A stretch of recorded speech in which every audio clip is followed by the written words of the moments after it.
Shalom, salam sejahtera bagi kita semua. Kembali lagi dalam renungan harian kita. Mari Bapak Ibu kita memuji Tuhan. Kita katakan penyertaan-Mu. Penyertaan-Mu Tuhan, segalanya bagiku. Hadir-Mu di hidupku, terutama bagiku. Anugerah-Mu,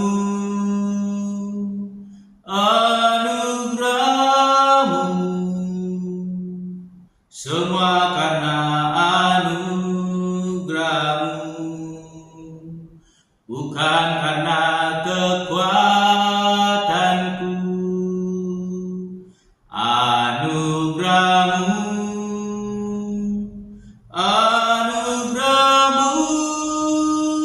Tuhan, kasih dan sayang-Mu, sumber kekuatan bagiku. Amin.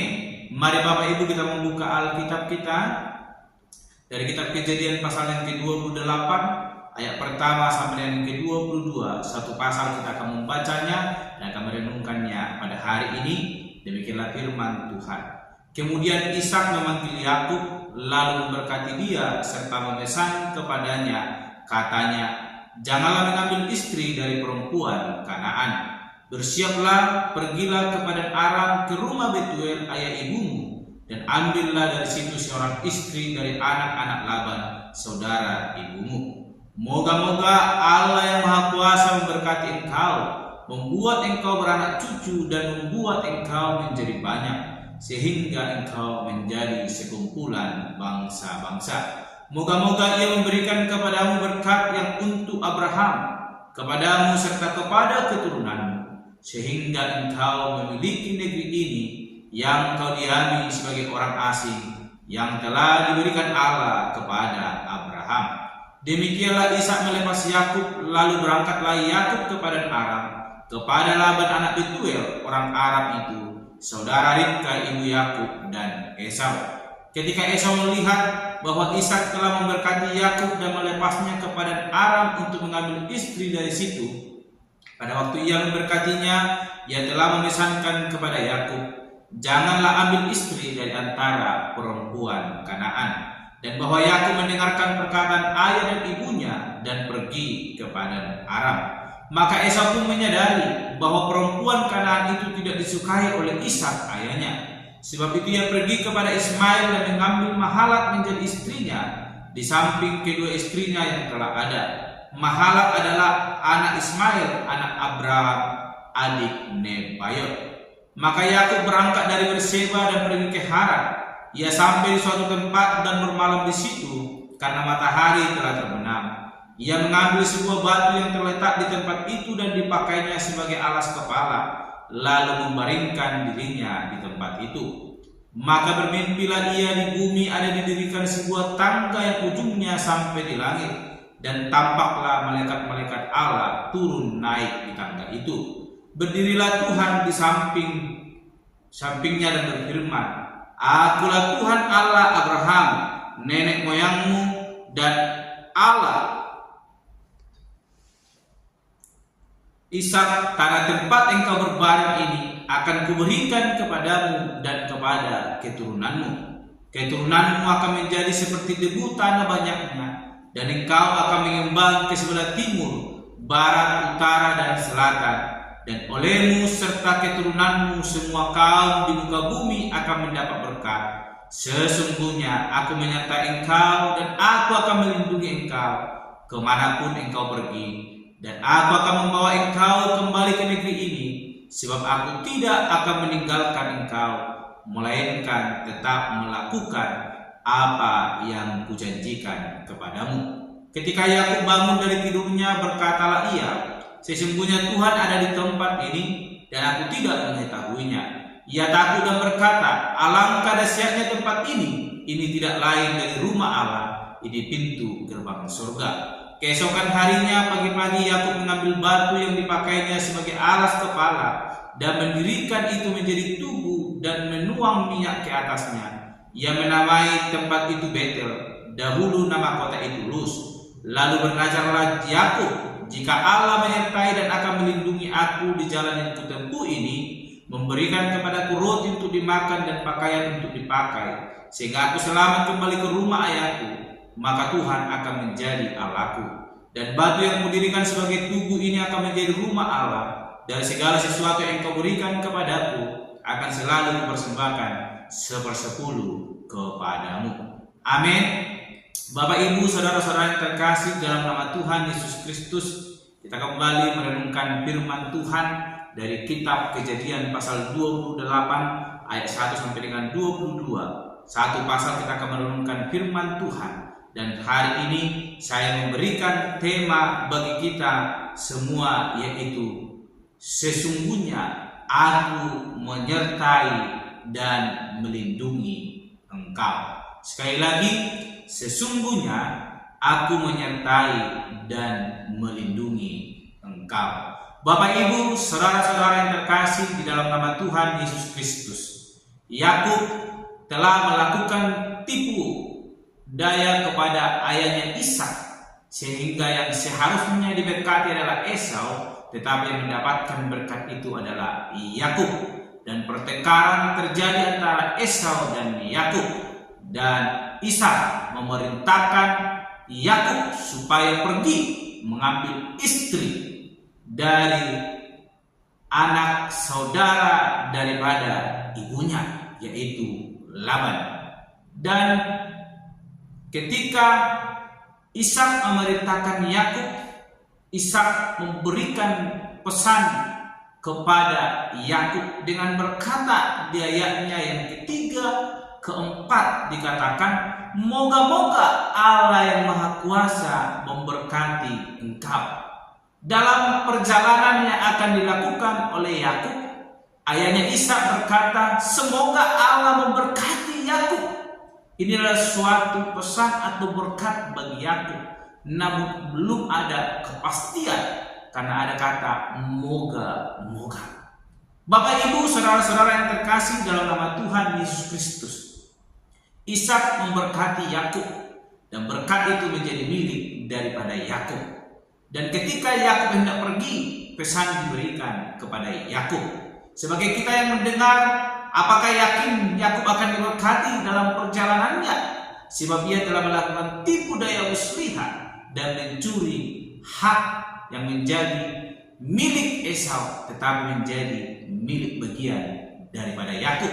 Secara pikiran kita, ia telah mencuri, maka ia tidak akan mendapat berkat itu. Tetapi kita memperhatikan, Bapak, Ibu, saudara-saudara yang terkasih dalam nama Tuhan Yesus Kristus, dalam perjalanan Yakub, ia kelelahan dan beristirahat, dan ia tertidur dan ia pun bermimpi. Dan di situ Allah menampakkan diri kepada Yakub, di mana ia melihat bahwa ada sebuah tangga yang didirikan di bumi yang ujungnya sampai ke langit. Dan ia melihat bahwa malaikat-malaikat Allah turun naik di tangga itu, dan Allah berfirman kepadanya, di mana berdirilah Tuhan di samping Yakub dalam mimpinya dan berkata, akulah Tuhan Allah Abraham nenekmu dan Allah Ishak. Tanah tempat kau berbaring ini akan kuberikan kepadamu dan kepada keturunanmu. Allah memberikan janji kepada Yakub, di mana Allah menyatakan berkat itu ketika Ishak telah memberkati Yakub, dan Allah menegaskan kembali akan janji berkat itu. Dan yang ke-15 di sini tidak ada kata moga-moga, tetapi Tuhan berkata, sesungguhnya aku menyertai engkau dan akan melindungi engkau. Luar biasa janji yang diberikan oleh Tuhan kepada Yakub. Ketika ia mau melakukan apa yang dikehendaki oleh ayahnya, sebab ayahnya adalah Ishak yang diberkati oleh Tuhan dan mau melakukan itu. Padahal perjalanan itu lumayan jauh Bapak Ibu saudara yang terkasih. Sebagai manusia mungkin Yakub berhak menolak permintaan ayahnya. Tetapi dalam perjalanannya ketika ia bermimpi, Tuhan menetapkan janji itu. Tuhan tidak pernah ingkar janji. Ketika Ishak memberkati Yakub, Tuhan menetapkan janji itu, di mana Allah mempertegas bahwa sesungguhnya Allah yang akan menyertai, melindungi kemanapun Yakub pergi. Bapak Ibu, saudara-saudara yang terkasih di dalam nama Tuhan Yesus Kristus, kita melihat apa yang menjadi respon daripada Yakub ketika Allah menyatakan itu ke dalam dirinya melalui mimpi. Kita perhatikan di mana bangunlah Yakub dari tidurnya dan ia berkata, sesungguhnya Tuhan ada di tempat ini dan aku tidak mengetahuinya. Dan di ayat yang ke-20 dikatakan, lalu bernazarlah Yakub, jika Allah akan menyertai dan akan melindungi aku di jalan yang kutempuh ini, memberikan kepadaku roti untuk dimakan dan pakaian untuk dipakai, sehingga aku selamat kembali ke rumah ayahku, maka Tuhan akan menjadi Allahku.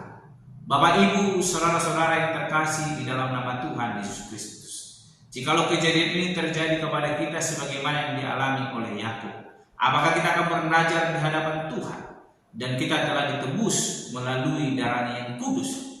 Baru beberapa minggu yang lalu kita merayakan Paskah, bagaimana kemenangan itu diberikan dalam hidup kita. Kita telah menikmati janji itu.